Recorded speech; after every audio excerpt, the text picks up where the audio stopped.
If you're tuned in now, you are listening to The Bizarre AF, a little place where we talk about the strange, the unusual, the unknown, and all things bizarre AF. I'm Alesha, your hostess for today's episode. As always, we ask that you keep an open mind, keep a skeptical ear, but keep on listening to those facts as we take you on our newest journey, the Betty and Barney Hill incident.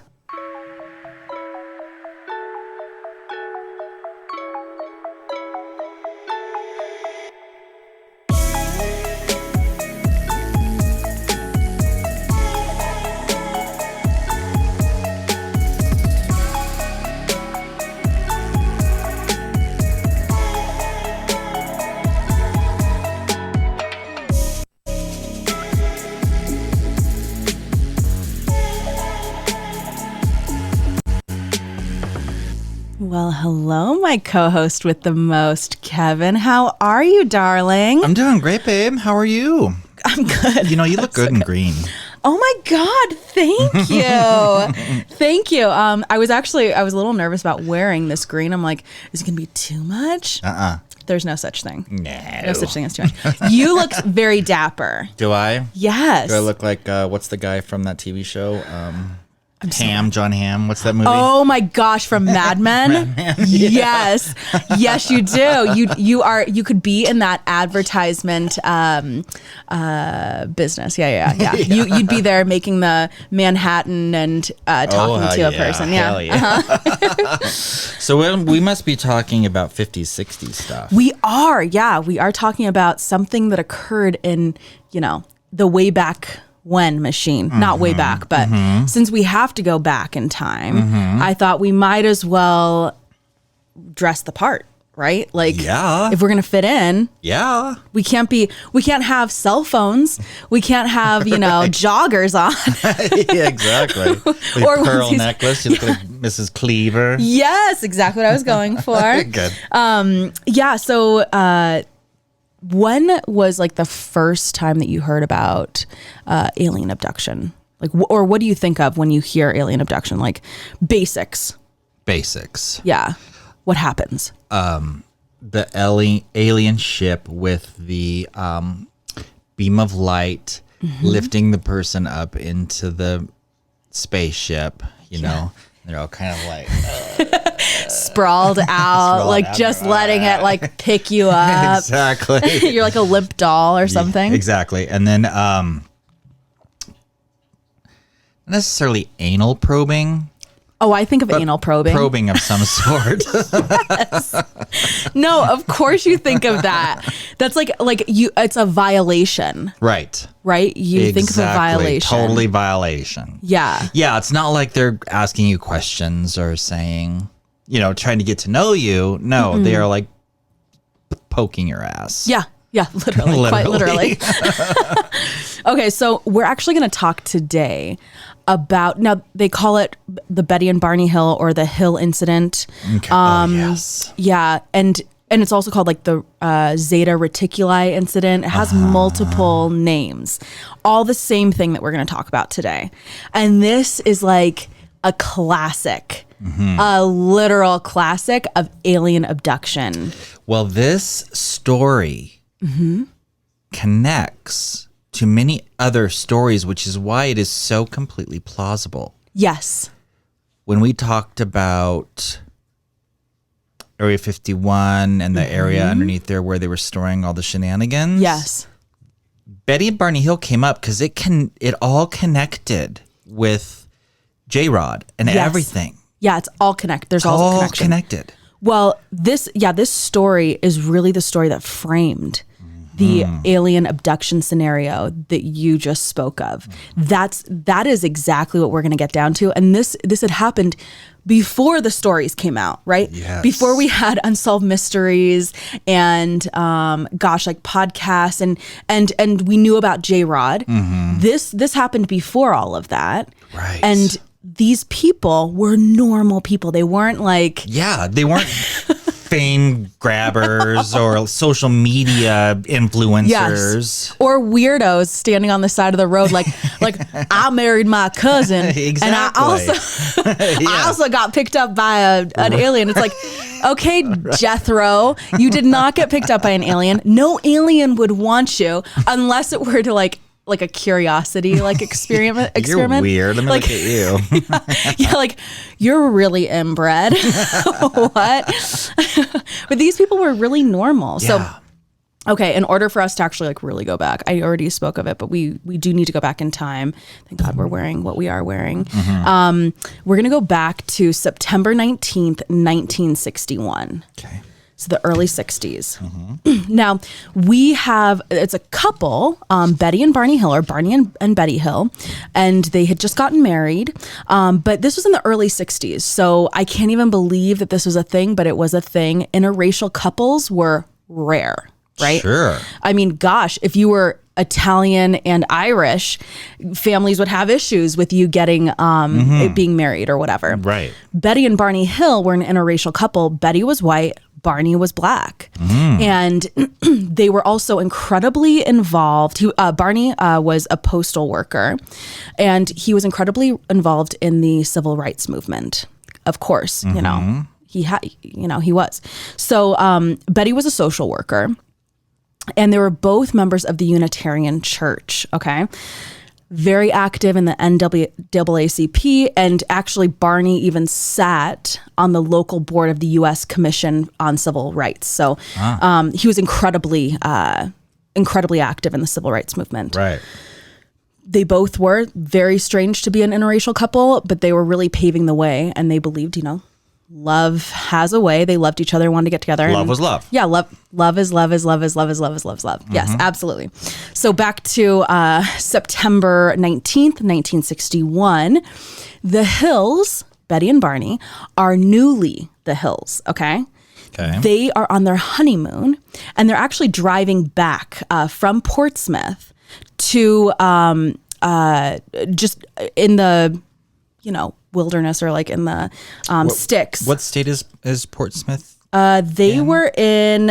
They actually had it was a vacation in Niagara Falls. And Montreal. So they were they were up in Canada. Yes, they're coming back. And, Okay. And they actually, this is what their story is, okay, of events. So Betty looks up in the sky. They're in the middle of nowhere, podunk, dark. It's like 10 o'clock p.m., 10:30 p.m.-ish. They look up in the sky, and Betty sees what she thought was a shooting star. Okay. She's like, okay, this is a shooting star, but it's moving erratically. Okay. It's not like descending or going straight. Yeah. It's moving in different directions, okay?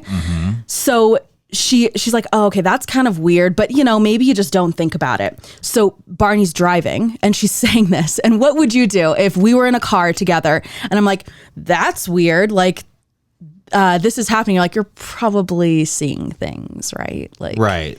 You wouldn't necessarily think. No, you'd kind of blow it off a little bit. Be like, okay, yeah. Sure, whatever. I'd probably kind of look late. and go, yeah. So it's moving around, and she thought, okay, falling star, but it's moving up. Okay, that doesn't really work. And it kept on growing bigger and brighter and small. So it was like changing in size. And she's like, Barney, we need to stop the car. There's something up. We need to take a closer look.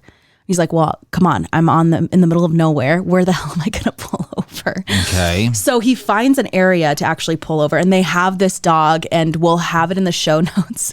It's like a wiener dog, a long-haired wiener dog called Delcy. So like, okay, fine. We have to walk the dog anyways. So we'll stop in this like picnic area. Okay. So they stop. It's pitch black. They met in the middle of nowhere. It must be pitch black. It's pitch black. It's like 10. Yeah, it's it's 1961. We don't have probably the lights that we have today, right? Yeah.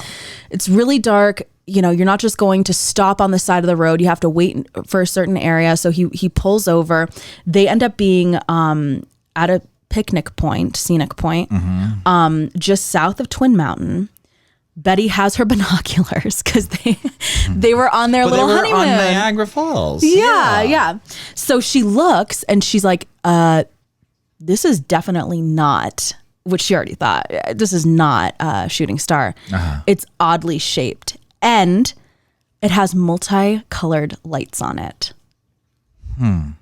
So, and it's traveling across the face of the moon. So like it's going past the face of the moon, and she's like, maybe this is a flying saucer, because in her past, she's like, she and her sister claimed to have seen a flying saucer. Were there comic books about some flying saucers and stuff? Yes, definitely. Sure. So maybe that was part of it. But this had multicolored lights.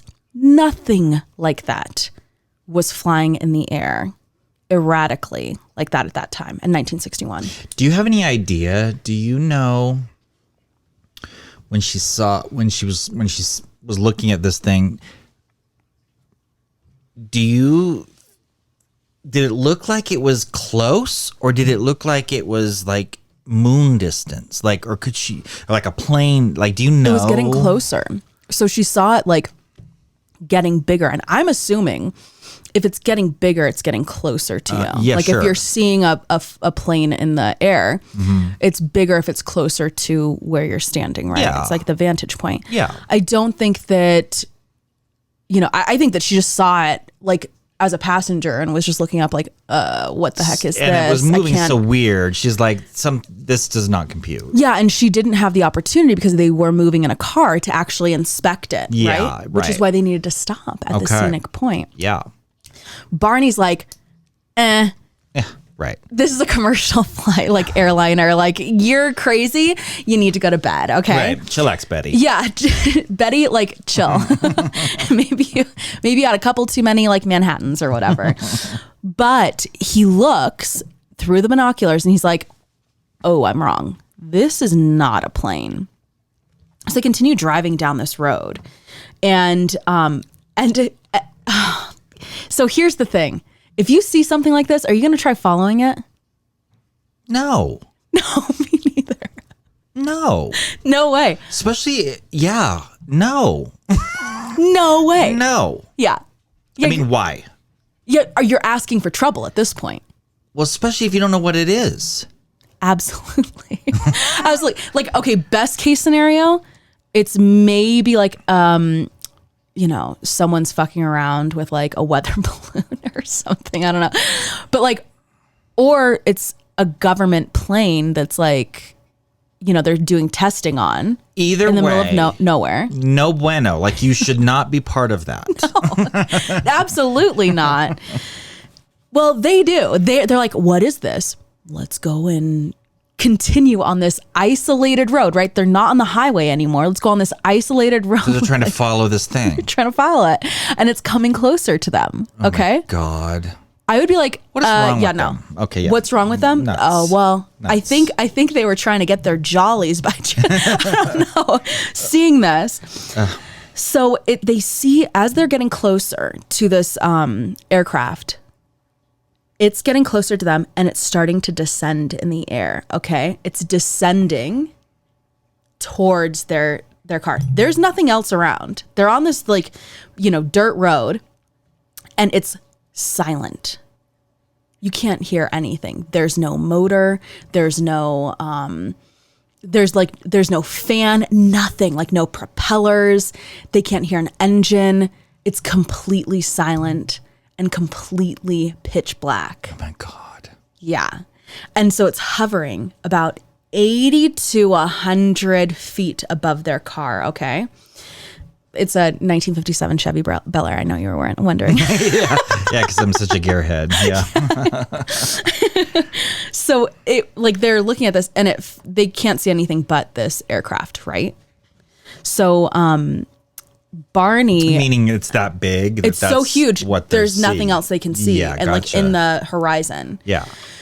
It's like right in front of their car. And Barney says later, he's like, it looks like a pancake.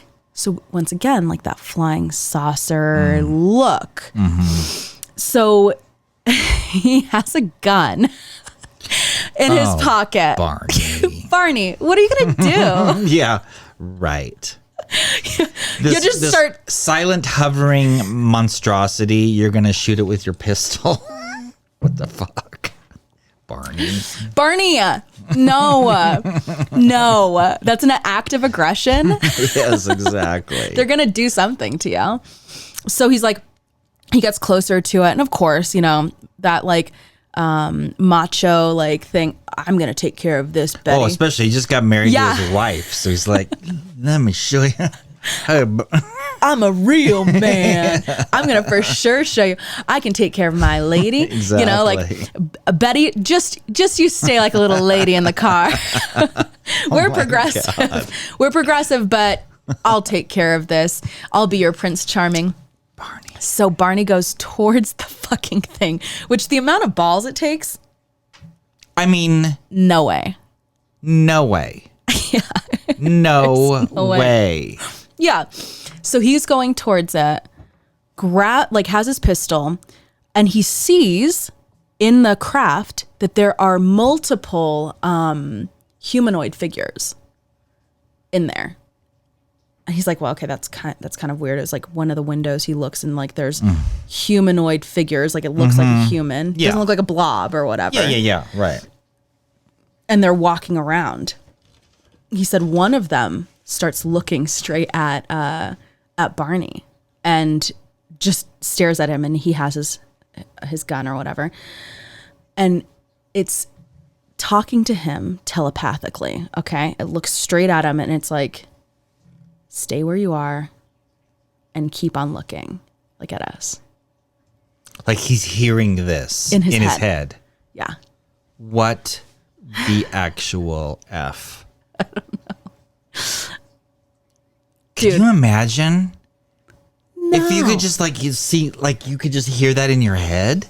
Do you imagine how weird that would be? And there are so many, like when it comes to this, what I found, a lot of times, like with weird phenomenon, people will hear ESP or like they won't question things as much when you're in the thick of a situation. Like, oh yeah, they just communicated with me. Like they innately somehow know that that's what's happening, instead of being like, well, wait, how the fuck are you talking to me? Like, right, because it probably seems just so, I don't know, real is probably the wrong word, but natural or? Yeah, like intentional. Like I'm not going to question it because, yeah, it's just like you're so in tune with it or something, right? Yeah, I think that that's part of it. I also think that it's like that, the idea of like a phenomenon that's so, like your head, you can't really wrap your head around this shit. No. You've never seen anything like this in your entire life. No. And it's like, well, whatever's going to happen is going to happen. But it does make me think, like, why did he not question, like, what is the intention behind this being that's telling me this, and why am I listening to it? Okay, I'll tell you why. Tell me. Those bitches went and followed that thing, not even knowing what it was. Yeah. So he's like, I'm into this, clearly. He's like, you didn't tell me to stand here and look at you? Fine. Yeah, you're right. He was looking for it. He was looking for it. But like, I would just be like terrified. I'd probably be peeing my pants. Like I would be so scared. It's like, just keep on looking and stay where you are. Maybe I'd faint. I don't know. I think that I wouldn't. I think that's probably just it. Like I would be like, just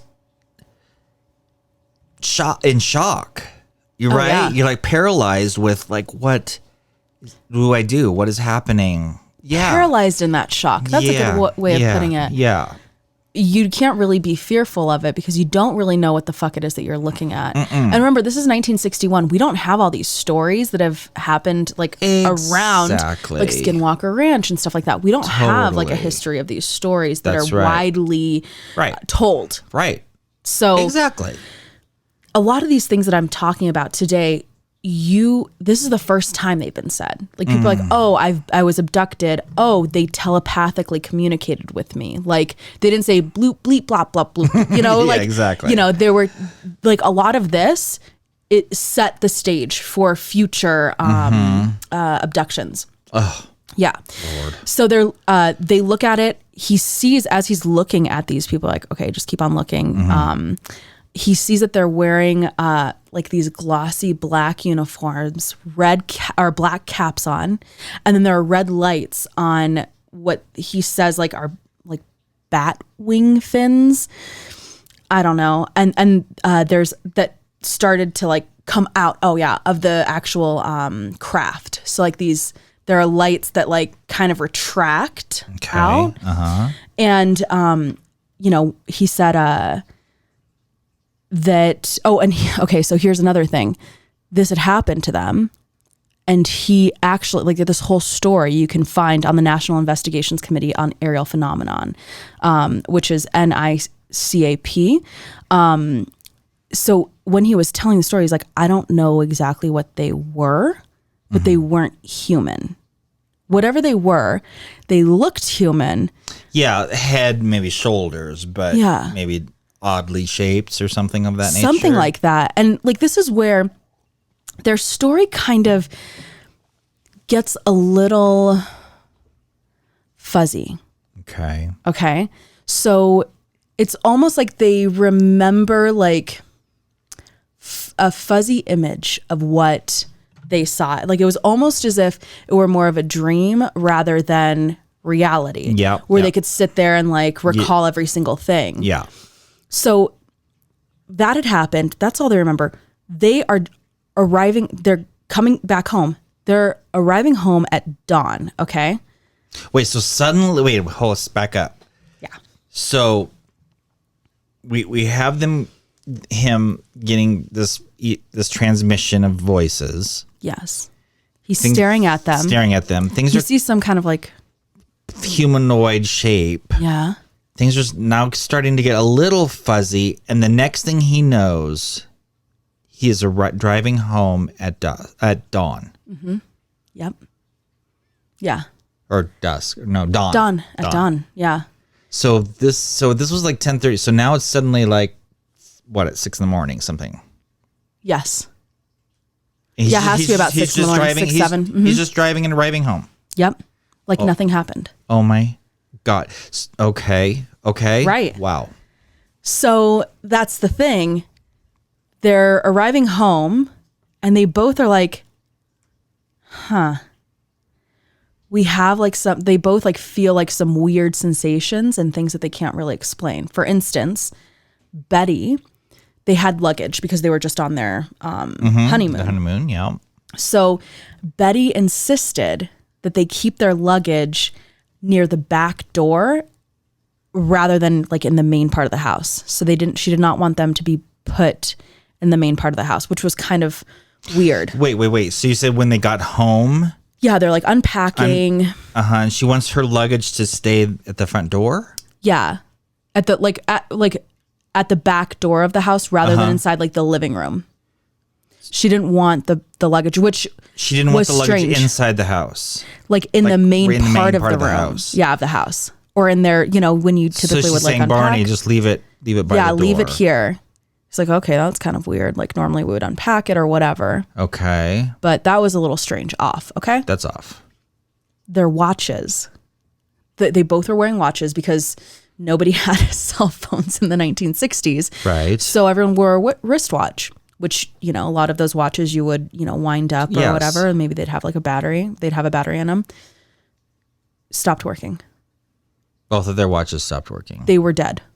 Completely dead. Did they say the same time? Another thing, they look at the binoculars that they remember. Betty was staring at that. Yeah. The leather strap on the binoculars was torn. Like it broke in half? Broke in half. And he's like, I can't even remember it tearing at all. Like, I don't recall, because Betty had the binoculars. It was intact at that point. They don't remember it tearing. Mm-hmm. So, okay. This list of like weird shit is growing. Okay. He was wearing his best dress shoes. Once again, back in the day, you typically would have like, we all have a nice pair of shoes, but like then like having a really nice pair of dress shoes, you'd take good care of them. Well made, they are expensive. His best dress shoes were scraped. Now, this is important because he was impeccable about his dress shoes. These dress shoes were not scraped. He remembers they had just gotten back from the honeymoon, right? Sure. They had just gotten married. These things were shined up to the nine. Driving home. Why would they be scraped? Yeah. Why would they be scraped? Like, it's not like he was doing anything physical. Like they were just driving back home. Another thing that Barney said was happening to him. He got home and he was like, he had this like impulse that he needed to go to the bathroom and he needed to look at his private parts, at his genitals. And he did not know why, but he had to inspect them and like make sure everything was okay.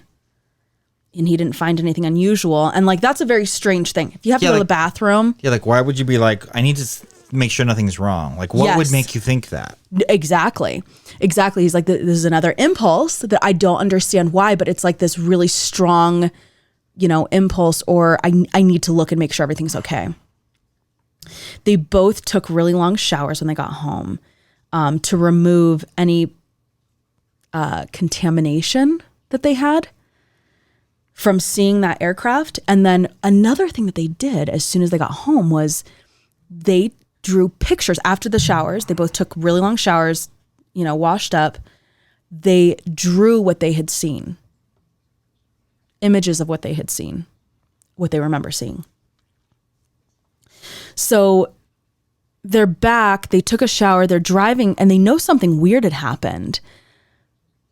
And so what do you do? If something strange happens, you're like you and I have had some weird encounters, whether it's like with people or like situations, and you're like, did this really happen? Yeah. Or like, am I remembering this correctly? Yeah. Am I crazy? Exactly. Yeah. So they're having that conversation.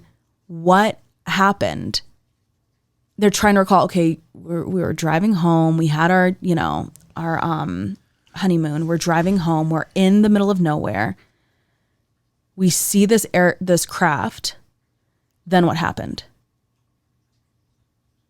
She doesn't remember. They can't remember anything. Anything after they saw that UFO. And like between then and when they both remember the same thing that they're arriving home, but they can't remember what happened in those like hours. They both kind of come to consciousness at the same point. Seemingly. But they're trying to like retrace all their steps. Do we know what they drew? We do. They're drawing those pictures, and we have them in the show notes, all the pictures that they have. Okay. Betty, after this incident, because both of them thought they were going crazy.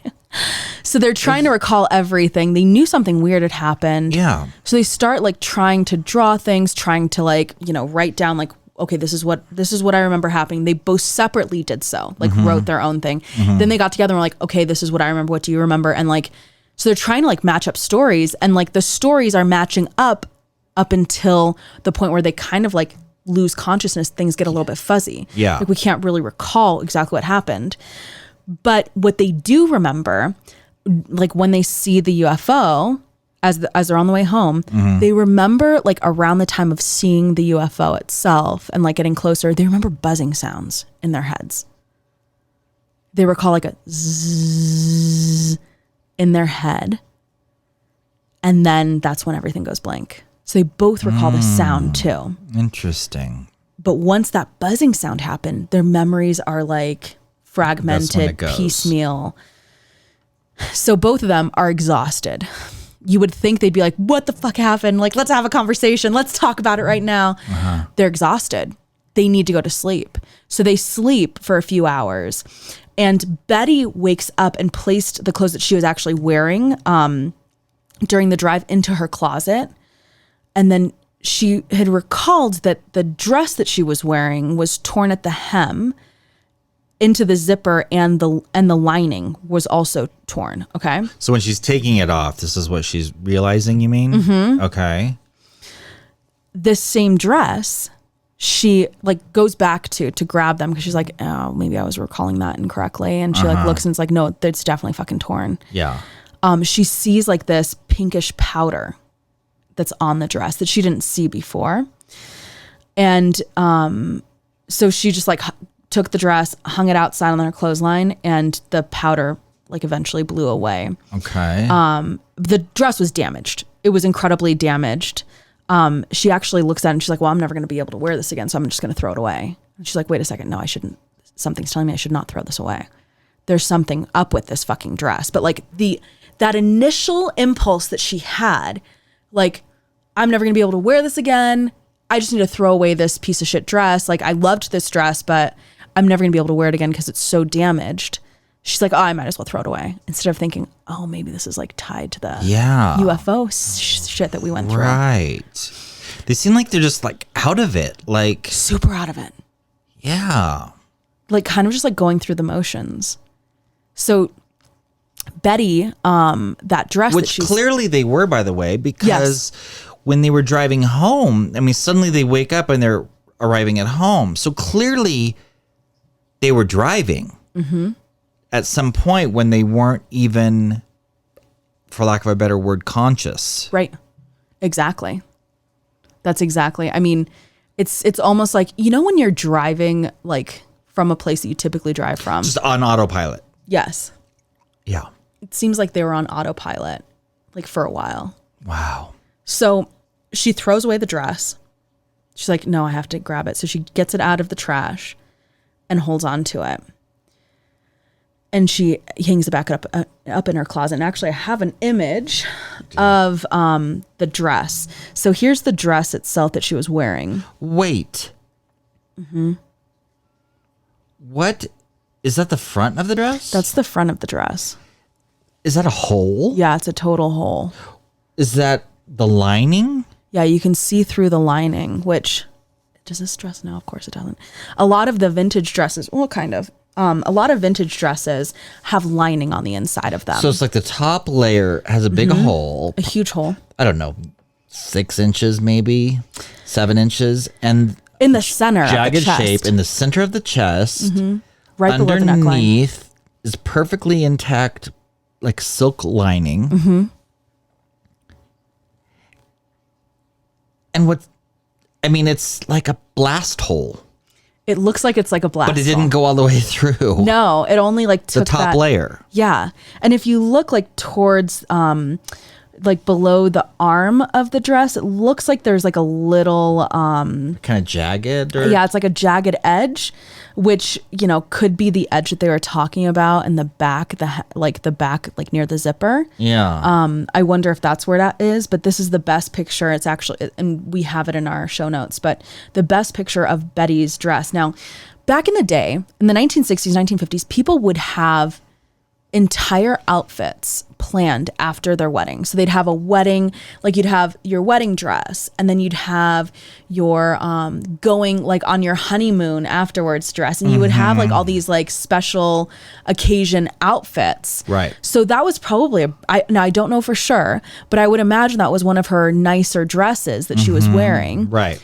And like what, you're gonna just tear an entire hole in the center of the chest, which is just that first like layer of printed fabric. Exactly. It makes zero that doesn't sense. make zeros, especially if it was all the way through, you'd go, oh, well, okay, whatever. But that bottom layer looked completely intact. It was just the strangest looking thing. So weird. And thank God she kept that dress. Well, absolutely, yeah. She almost threw it away, just not thinking, because she was like in, I don't know, zombie mode. Dress is ruined, throw away. Yeah. Yeah. Go do next thing, eat something. Yeah. That's what it felt like. So like throughout the years, multiple laboratories actually, you know, took samples and stuff from the dress. Yeah. And did forensic analysis on them, which we'll talk about later. But another thing that they found was that there were shiny circles on the car's trunk. Like circles that were like connecting on the car's trunk, okay, that were not there the previous day. Right? Because why would they be there? There's like no reason for them to have been there. Right. So they saw these like circles, and, you know, Betty and Barney knew that something was up. They knew they saw like an alien or a UFO. They still recall that much. So they grabbed a compass And they're trying to go through a scientific method to really describe, like, what did we see? How can we, like, you know, be as precise and scientifically, like, minded when trying to almost debunk ourselves. So they grab this compass, and they're like, okay, anytime we move the compass close to those, like, circle spots on the trunk, it starts moving erratically, and it's like whirling around, like going insane, like, which a compass should not be doing that, right? Right. But when they moved some inches away from the shiny spots, like moved the compass away, it would drop down. It wouldn't continue to, like, move. It would just, like, drop. Like I said, they decide to say, okay, fuck, like, we've written all this stuff down. We've done our drawings. We need to tell someone something happened. We have been missing time. We don't even recall what the fuck happened. Right. For, like, a total of, like, what? 7, 8 hours? Something like that. Yeah. At least 7 or 8 hours. What do we do? This could be a threat to, like, you know, human beings, because clearly something happened, and clearly it wasn't great, because I have, like, skiff marks on my shoes. Yeah. Betty's dress is torn. It clearly wasn't pleasant. Yeah. It was not a pleasant, like, we can't remember, but it's everything's pointing clearly something towards aggressive, and Yes. Yeah. So they actually report to the U.S. Air Force and the NIACP. And Barney said that he, so this was October 21st, 1961. So this was like a month later, right? They were coming back on the 18th of September, and 18th, 19th. And then the Air Force comes and is like, okay, let's have an interview. Let's, like, do, like, a 6-hour interview. We're going to get as many details as we possibly can. They're doing this, like, interview, and they are relating everything that they can kind of remember, but as time passes, that their memories become more foggy. And Barney's saying, like, I have a mental block. And he's like, I feel like it's to the point where something bad happened, like we're talking about. I must have a mental block because it was so extreme, so traumatic that I'm not remembering it because I don't want to remember it. Right. So they're describing in detail about the aircraft. He's describing those, you know, exactly what we had just talked about. And the guy, and he's like, you know, I've seen these things, like, I don't know, they look humanoid, but they're not human. I can tell you that much. I can't tell you anything more. But the guy who's interviewing them, Walter N. Webb, who was a Boston astronomer and an IACP member, he's like, yeah, they're definitely telling the truth. And the incident probably occurred exactly, I'm quoting him exactly, the incident probably occurred as reported, except for some minor uncertainties and technicalities that must be tolerated in any such observations where human judgment is involved, like the exact time and length of the visibility, the apparent sizes of object and occupants, and the distance and height of the object, etc. So he's like, these people are not bullshitting me. Yeah. They clearly saw something. Yeah. Of course, it seems like things are off a little bit, but that's because it was a traumatic situation. Yeah. Not going to remember every single exact detail of everything. No. Yeah. And things might get jumbled, you know. Yeah. Blah, blah, blah. It's like natural, but these people are not bullshitting. Yeah. So they do that. Some time goes by. Betty starts having dreams. Oh, shit. And this is like, 10 days after the actual like encounter that they had.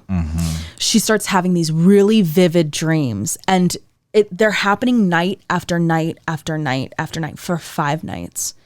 So she said when she experienced them, like the detail was so extremely like accurate that she's never had a dream so intense before.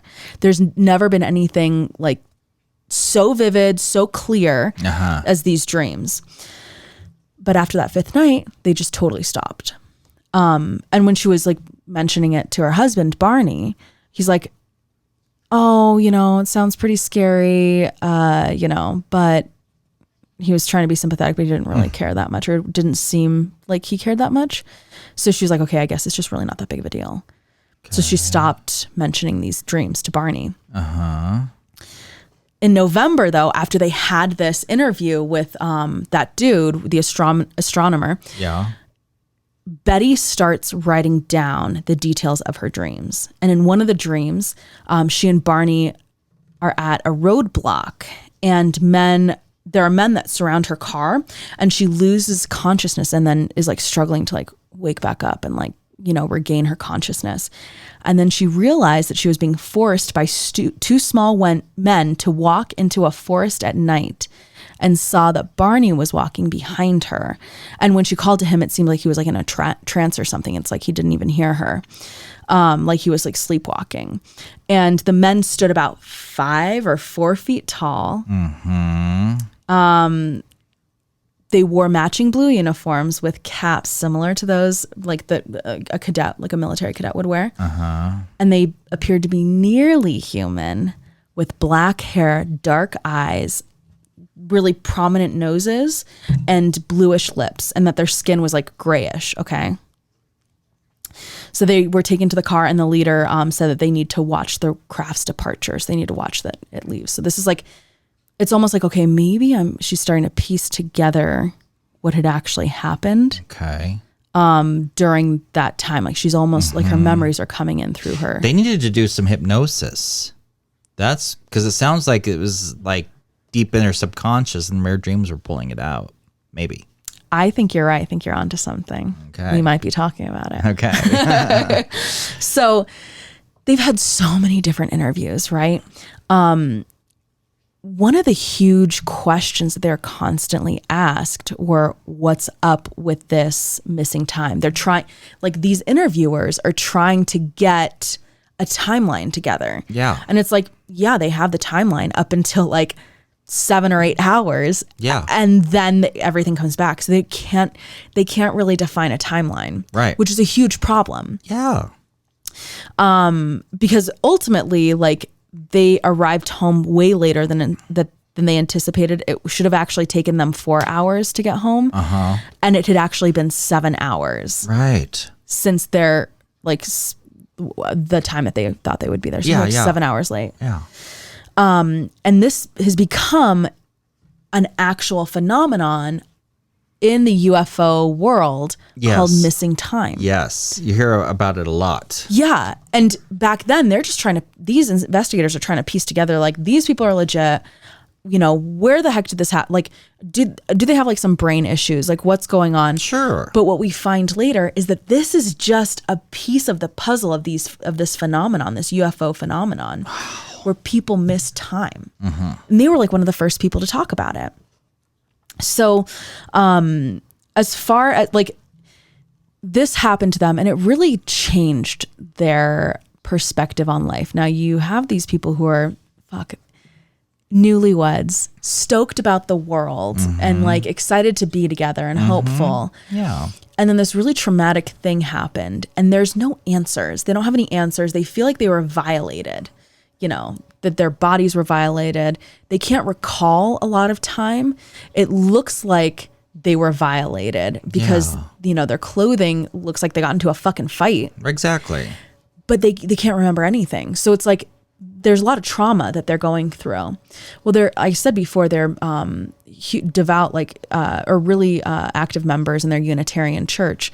So they start talking about it in their church with other parishioners. They're like, we went through something. Yeah, we went through something. We don't know what happened, but something happened. And so they're talking to their, different people. And one of the members of the church is Captain Ben H. Sweat of the U.S. Air Force.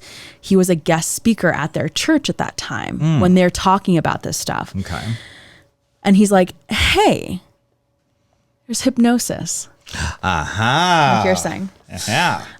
So he goes up to them privately and was like, hey, so hypnosis, potentially, like, you guys should look into it. It seems like something's up. And he really wanted to figure out what the fuck was up with the missing time. That was really what he was like trying to get after. Betty's having these dreams. She's not really talking about them, but like, he's like, there's something up with this missing time, and let's see if we can get into your unconsciousness. Yeah. So he asked if he could hypnotize them to recover them, but he's like, I am an amateur. I probably shouldn't be doing this. So they talk to another dude, Simon. So he starts he's a hypnosis or hypnotist, whatever, you know what I'm talking about. Yeah. So they start doing these sessions, and Barney has these sessions, and he starts talking about, like, what do they do? Like, when you're, look at this. Okay, let's try to remember some of the things that they actually have. What was one of the things that they had?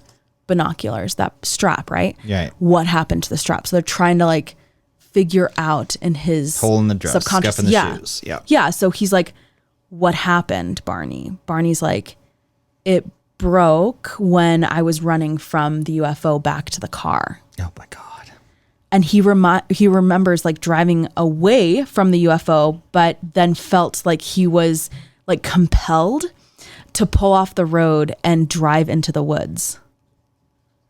Okay. And he says that he eventually, like, sees 6 men standing on a dirt road, and the car was stalled. He can't move it. This is like a total scary story. Totally. Isn't it? So the car stalls, and the 3 men approach the car, and they told Barney through, like, ESP. Oh my God. Don't be scared of us. Oh my God. Oh, I'm so sure. Yeah. Oh, okay. Oh yeah. Oh, don't be scared of you. Dude, I'm driving in the middle of the fucking forest, and all of a sudden my car stops, and you guys are all just like, don't be afraid. Scared. We mean no harm. You're like, fuck you. Hilarious. Are you kidding me? Fuck me. Okay, so Barney is recalling this one part of his abduction. It's very piecemeal. What they're finding, like, through these this hypnosis, is he's very piecemeal about his information. But one thing he remembers and he can't stop talking about are the eyes. And I'm gonna quote him. Okay. So he says they told Barney not to fear them when they're in the forest. So of course he's anxious. Right? He's like, fuck that. But the leader, what Barney perceives to be the leader, told Barney, close your eyes. And Barney, while he was hypnotized, says, I felt like the eyes had pushed into my own eyes. Oh, good God. Which, what a weird. Yeah. I mean, that makes zero sense. Let's just say he's making it up. Who would think of that? I felt like the eyes were being pushed into my own eyes. I mean, I don't know. Very vivid. Like, that is a feeling that just that is. It's a surreal, weird ass thing. My God. So, okay, so he's saying that, and he really, like, as he's recalling things, he's kind of saying, they kept on staring at me in the eyes. Now, this is something both him and Betty kept on saying. They kept on staring at me in the eyes. And he said it was like this mesmerizing, terrifying effect that they had, that, like, they're almost like, in this, like, weird dream-like state because of this. Yeah. The staring into their eyes. Yeah. And Barney kept on talking about these fucking eyes, saying, like, oh, those eyes, they're there in my brain. And that was from the first hypnosis session. Then he says, I was told to close my eyes because I saw 2 eyes coming close to mine. And I felt like the eyes had pushed into my eyes. All I see are eyes. I'm not even afraid that they're not connected to a body. They're just here. They're just up close to me, pressing against my eyes. Oh my God. Like, he can't get over these eyes. And Betty, like, when she was having this hypnosis, she kept on remembering the, like, conversations that were happening with the leader in English. And Barney says, I didn't hear English. I just heard a mumbling language that I can't understand. So she also says, I do remember hearing, some language that I didn't understand, but I also heard him speaking in English. So the few times that they actually did communicate with Barney, he's like, it was a thought transference, like ESP. And he didn't really know what the fuck telepathy was. He didn't know that there was a term for telepathy. Now, these people, right.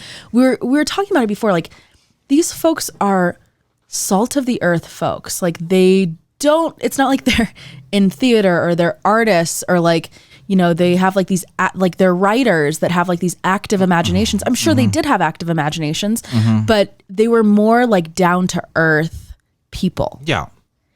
Like coming up with this didn't really seem like it was something in their vocabulary. Right. You know? Right. I mean, he didn't even know what telepathy meant.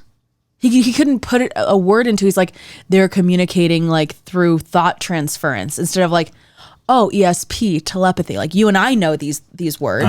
He didn't know these fucking words. Right. He just knew what he was experiencing. Right. Betty, her session, it was very similar to her dreams about her 5 dreams about the UFO like abductions that she had written down. Yeah.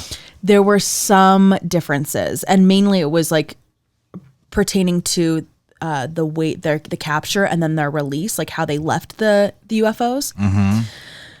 And she recalls through hypnosis that the technology was different. And the short men, you know, were slightly different in physical appearance. And then the sequences of how the abduction occurred, it was all broken up. It was different from her dreams. Okay, so let me just say, yes. Let's say they made this up. Sure. And I said to you, hey, Alesha, we're going to make up this story. And so we need to get our shit together. Yeah. And so here's how we were abducted. Here's where we went. Here's what they look like. We would have that together. Yeah, down pat. Down pat. So when they asked us, our stories would fucking match. Yeah. Theirs don't. They don't necessarily. match. So that tells me that this wasn't, I'm sorry, nobody's that smart. No. Nobody can go, hey, we're going to come up with a story, but we're going to make it different so that it seems plausible. I mean, no. Yeah.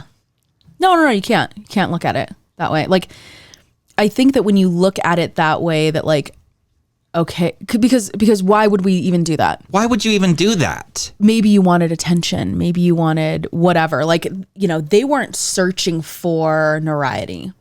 They were, in fact, that's the exact, I mean, I guess notoriety does happen to you if you're, if you say that you're an alien, like you had an alien abduction. Yeah. But once again, this was in the early stages of alien abduction. We heard a lot of them in like the 80s, the 70s, the 90s, not in the early 60s. Yeah. There wasn't like a slew of people who have been proven to be like total kooks, right? Yeah.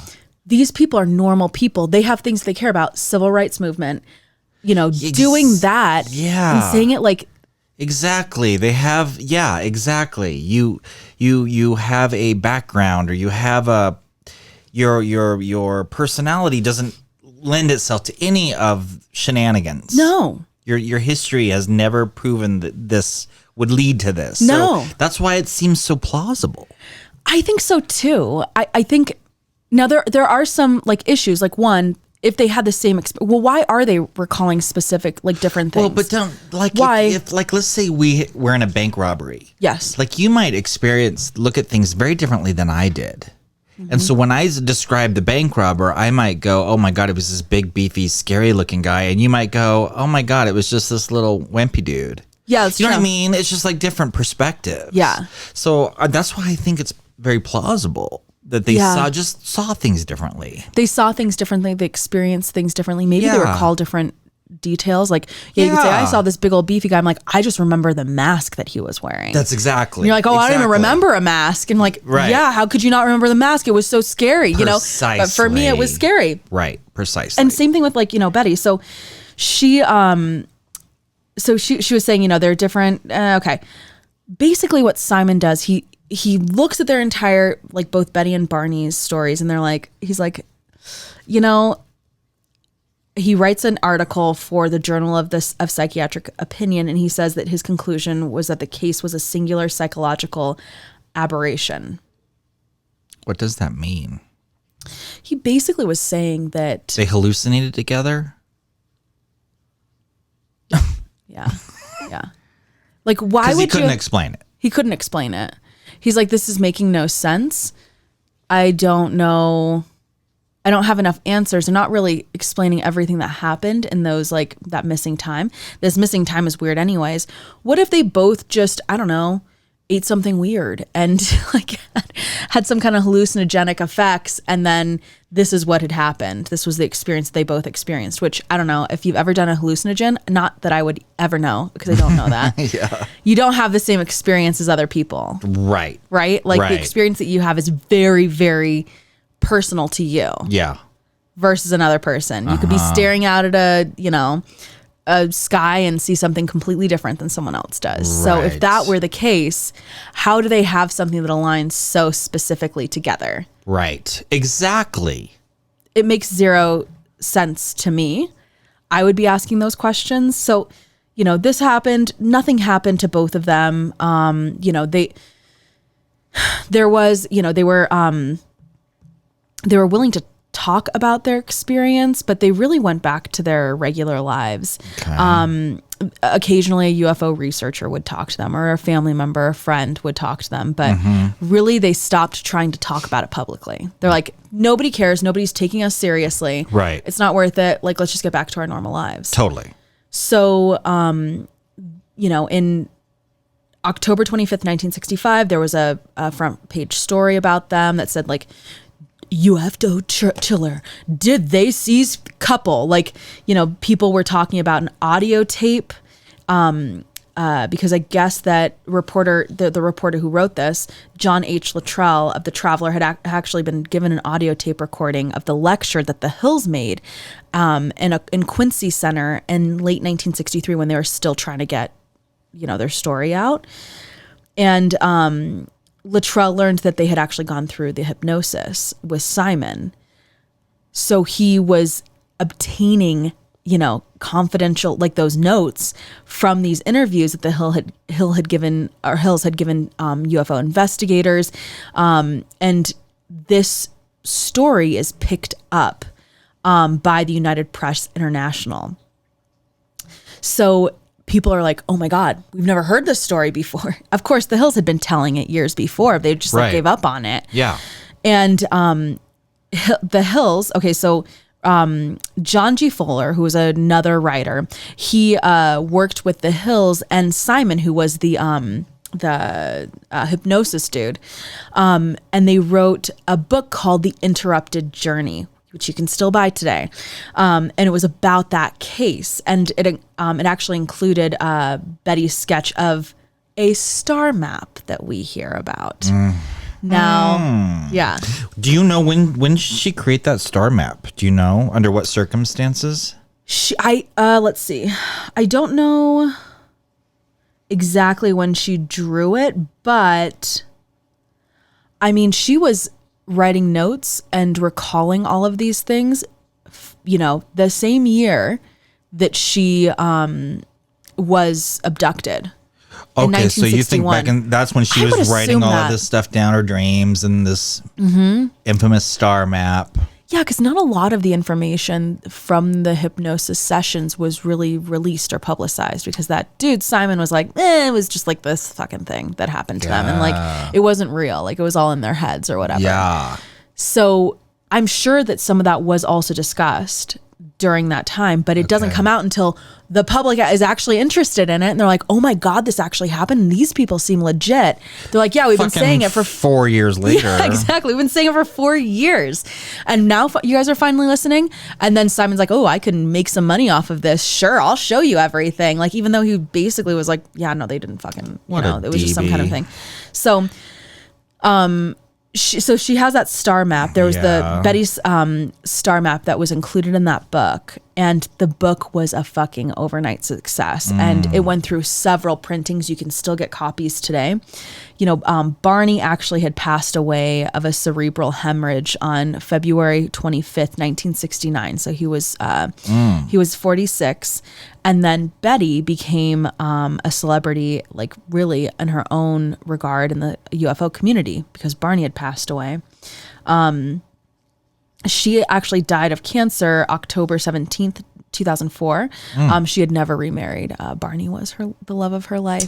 But going back to that star map, okay? Okay. So that Interrupted Journey book was picked up by this woman who was an elementary school teacher. Her name was Marjorie Fish. And she was also an amateur astronomer.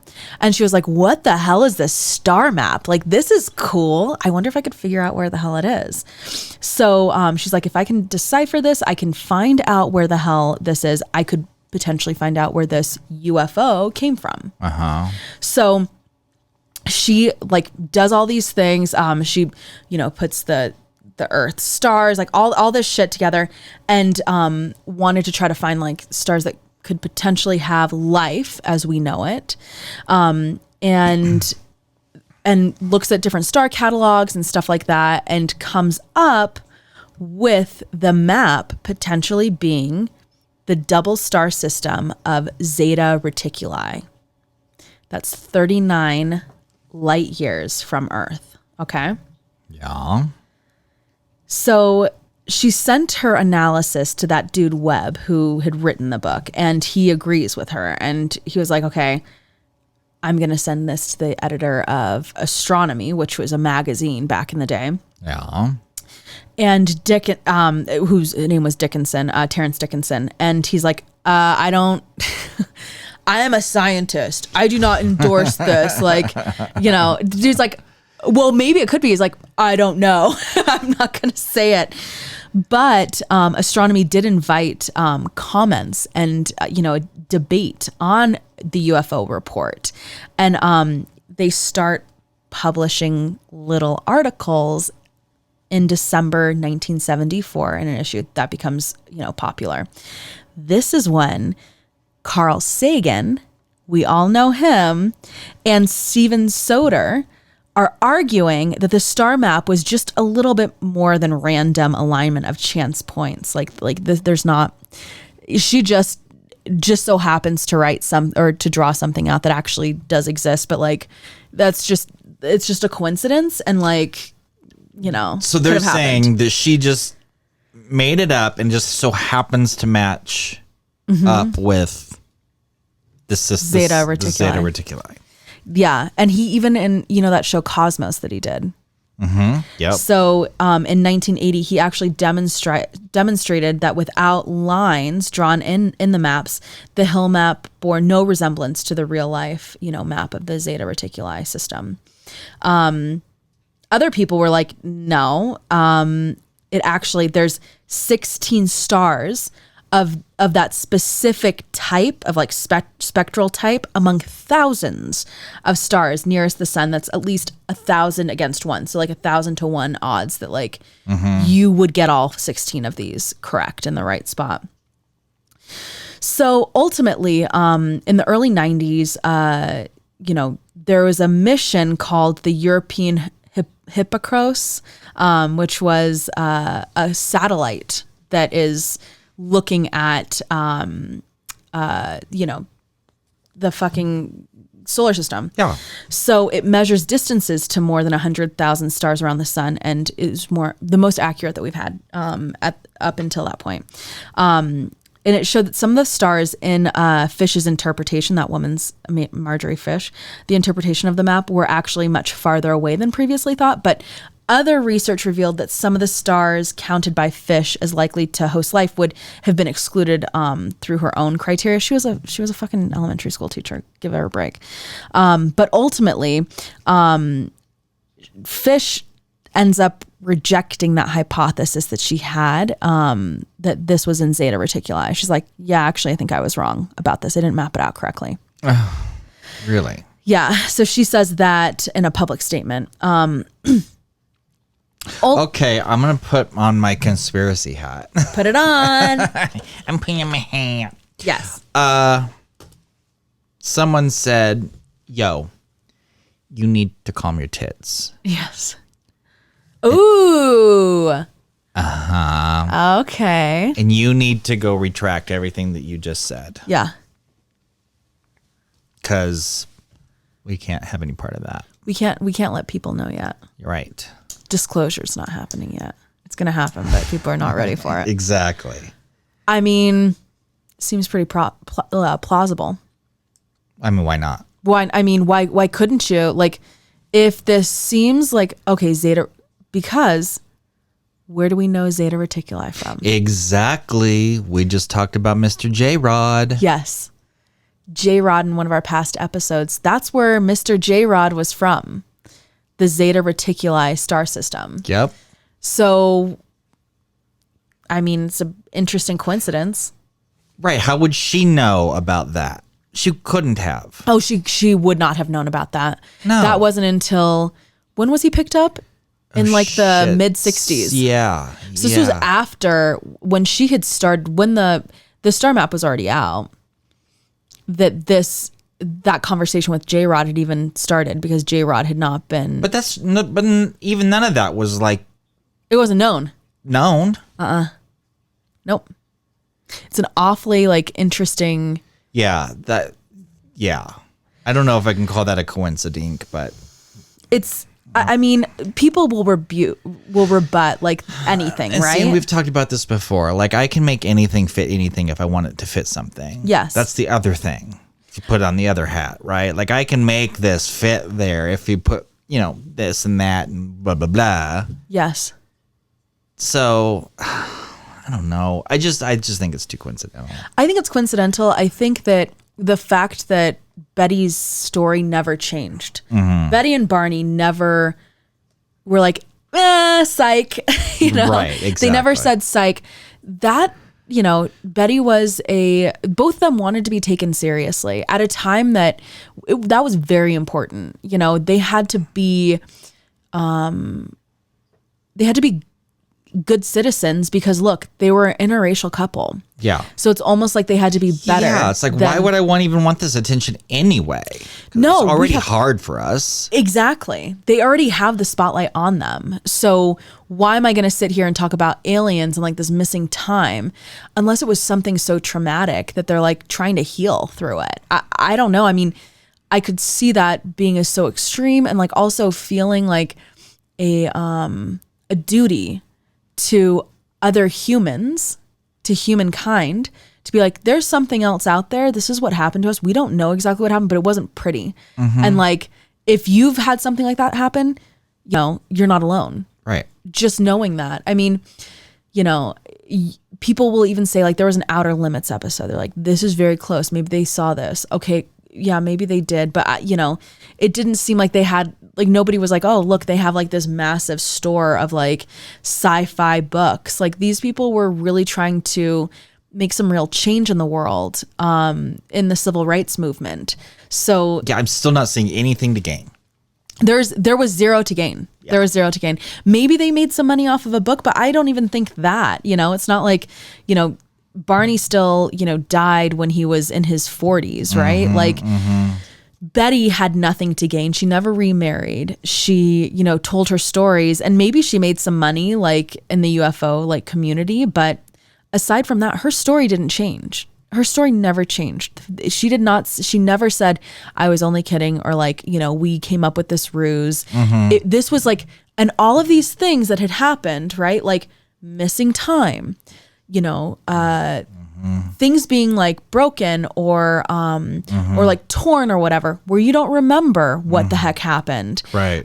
Those circles on their car, the fact that the car stopped totally, okay, before they approached these aliens or UFOs, the UFO descended and was completely quiet. Right.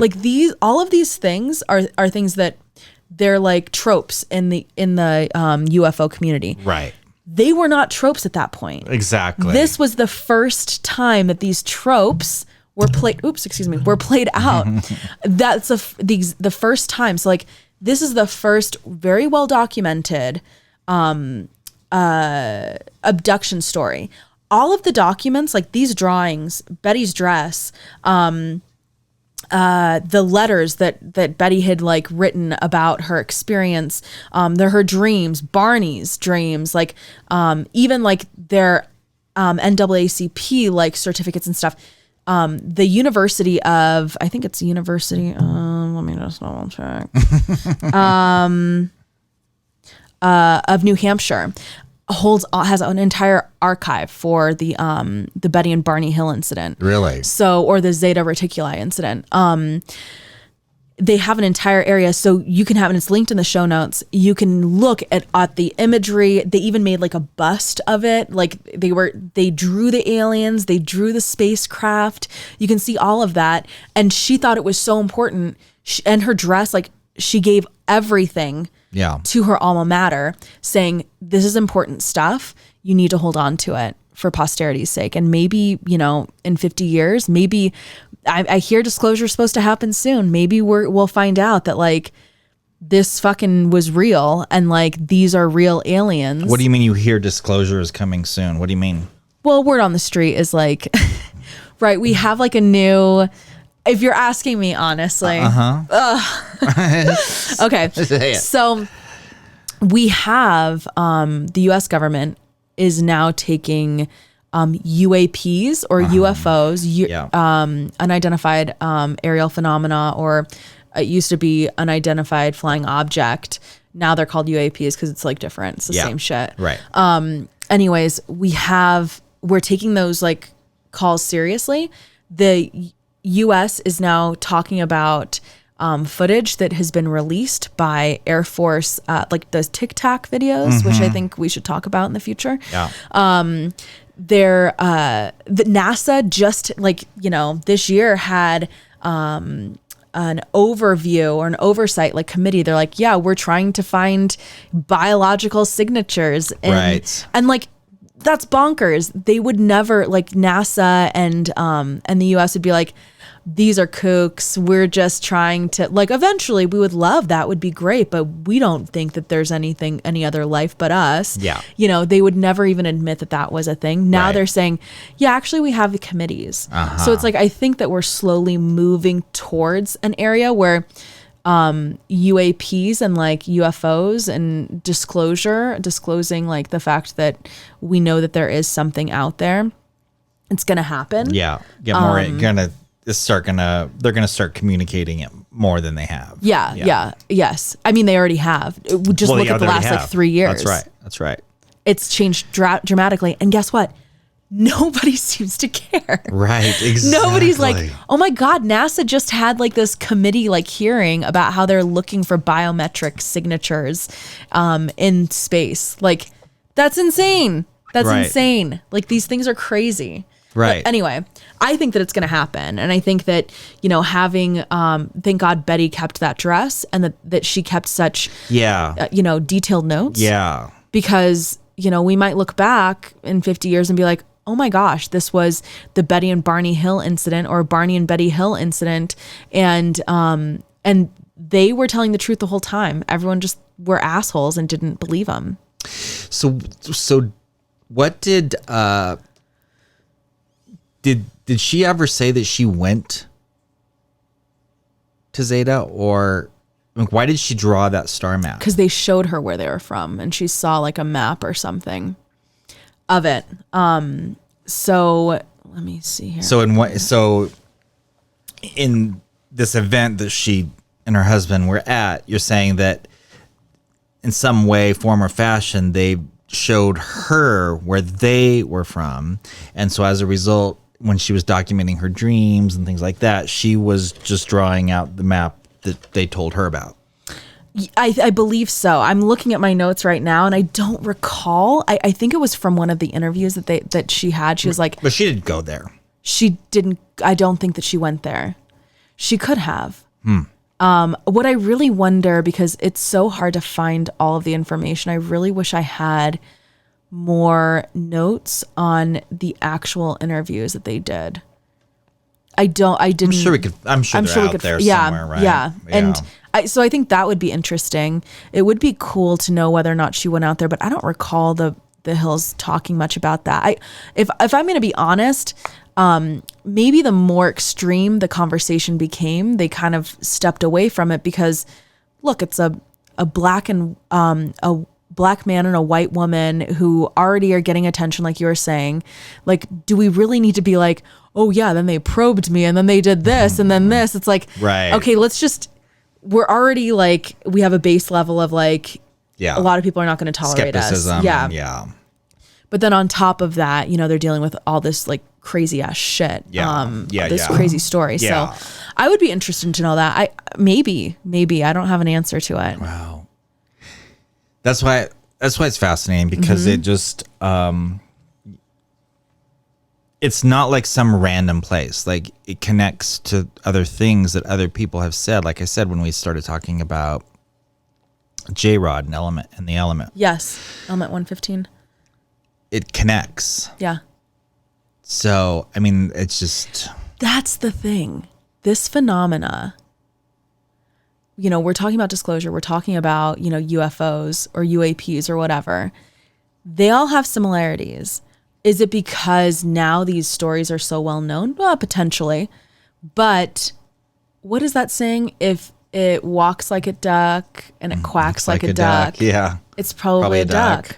Like, maybe this phenomena should be taken seriously, and we should say this is aliens, or this is another dimension, or like this is whatever the case is. There's something here. Yeah. And the same thing's happening to other people. Yeah. And we need to start taking it seriously and saying, call a spade a spade. This is exactly what's happening. Let's start studying it. Yeah.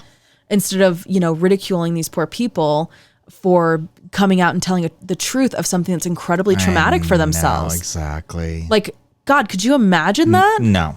It'd be awful. It'd be awful. It would be awful. Yeah, So, I'm not sure I could do it. I don't know if I could do it either. I'm not sure if I would be like honest. I know. I'd be like, right? No, nothing Kevin, happened to me. yeah, we had a guest who said this happened to them, and they wrote into us about it. Oh God. But so that's my story about the Zeta Reticuli incident, or the Betty and Barney Hill incident. Fascinating. One thing I wanted to talk about is, hey, if you're listening right now, please, review us on iTunes, wherever you're listening. Hit thumbs up, give us 5 stars, 7 stars, 10 stars, whatever the highest is. Yeah, the highest. We'll take it. The highest number. But yeah, this has been really fun. And thanks. It was a great episode. It was fun. Ooh. I love how our episodes connect to each other too. I know, it's so cool. Cool. Thank you so much. Thank you. Okay, talk to you later. Bye. Bye.